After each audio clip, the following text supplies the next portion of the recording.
এখন আরেকটা আছে, এখানে বলছে যে আমরা মাঝে মধ্যেই বলি অনেক দিন হয়ে গেছে তোমার সাথে দেখা নাই, অনেক দিন হয়ে গেছে তোমার সাথে কথা হয়নি। তো এই যে অনেক দিন হয়ে গেছে, এটার ইংরেজি কি? এটার ইংরেজি হচ্ছে it has been ages. It has been ages, অনেক দিন হয়ে গেছে। তো অনেক দিন হয়ে গেছে তোমার সাথে কথা হয়নি বা তোমার সাথে দেখা হয়নি, এটা কি হবে ইংরেজিটা? এটা তোমরা নিজেরা চেষ্টা করে আমাকে কমেন্টে লিখে জানাতে পারো। আচ্ছা, আমি যদি বলি যে তারা আমাকে জোর করে বা তারা আমাদেরকে জোর করে আটকে রাখার চেষ্টা করেছিল, তারা আমাদেরকে জোর করে আটকে রাখার চেষ্টা করেছিল, তার ইংরেজি হচ্ছে they tried to stop us by force. এই বাই ফোর্স এর অর্থ হচ্ছে জোর করে। বাই ফোর্স এর অর্থ হচ্ছে জোর করে।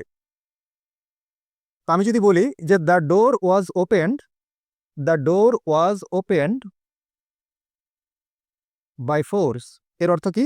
অর্থাৎ জোর করে দরজা খোলা হয়েছিল, জোর করে দরজা খোলা হয়েছিল। তাহলে আমরা কি শিখলাম? বাই ফোর্স মানে হচ্ছে